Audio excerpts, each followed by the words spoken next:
বন্ধুসকল, যেতিয়াই মনোৰঞ্জনৰ কথা আহে তেতিয়াই প্ৰথমে আমাৰ মনত নাচ গান, নাটক, হাঁহি ধেমালি আহে। কিন্তু আপোনালোকে জানেনে, চিনেমা চোৱাও এটা মনোৰঞ্জনৰে অংগ।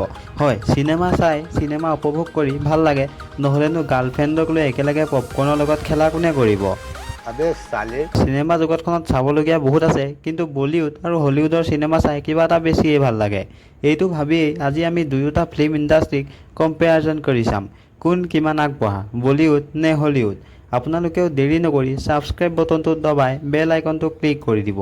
প্ৰথমতে আমি বলিউডৰ কথা যদি ক'বলৈ যাওঁ, তেনেহ'লে বলিউডে হিন্দী ভাষাত ভাৰতীয় চিনেমাক প্ৰতিনিধিত্ব কৰে।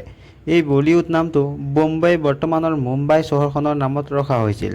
হলিউডৰ কথা ক'বলৈ গ'লে ই আমেৰিকা দেশখনৰ এটা ফিল্ম ইণ্ডাষ্ট্ৰী হয়, যি নেকি গোটেই পৃথিৱীত বহুত লোকপ্ৰিয়। আৰু হলিউড নামটো আমেৰিকাৰ কেলিফৰ্ণিয়া ৰাজ্যৰ লছ এঞ্জেলিছৰ ওচৰত থকা এখন জিলাৰ নামত ৰখা হৈছে। বলিউডৰ পৰিচয়। ভাৰতীয় ফিল্ম ইণ্ডাষ্ট্ৰীৰ পৃথিৱীৰ সকলোতকৈ ডাঙৰ ফিল্ম বনোৱা ইণ্ডাষ্ট্ৰী বলিউডেই ভাৰতীয় সংস্কৃতি, কাহিনী আৰু বাস্তৱ জীৱনৰ ওপৰত ফিল্মসমূহ বনায়।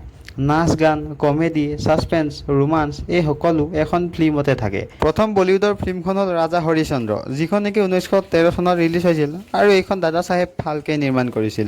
হলিউডৰ পৰিচয়। বন্ধুসকল, হলিউডক কাকো চিনাকি কৰি দিয়াৰ প্ৰয়োজন নাই। হলিউডৰ ফিল্মৰ কথা গোটেই পৃথিৱীয়ে জানে। হলিউডৰ ফিল্মবোৰ horror, science, action, romance, comedy, suspense, drama আদিৰ বাবে বিখ্যাত।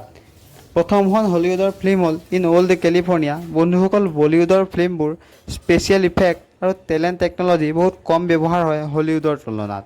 বলিউডৰ তুলনাত হলিউডৰ ফিল্মবোৰ বহুত চুটি হয় আৰু এবছৰত হলিউডতকৈ বেছি চিনেমা আহে বলিউডৰ।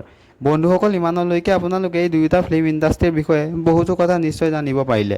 এতিয়া যদি আমি দুয়োটা ফিল্ম ইণ্ডাষ্ট্ৰীৰ হায়েষ্ট কালেকশ্যন কৰা মুভিখনৰ কথা ক'বলৈ যাওঁ, তেনেহ'লে বলিউডৰ সকলোতকৈ বেছি টকা ঘটা মুভিখন হ'ল আমিৰ খানৰ দংগল, যিয়ে নেকি ৱৰ্ল্ড ৱাইড 2,207 কৰ'ৰ ঘটিবলৈ সক্ষম হৈছিল।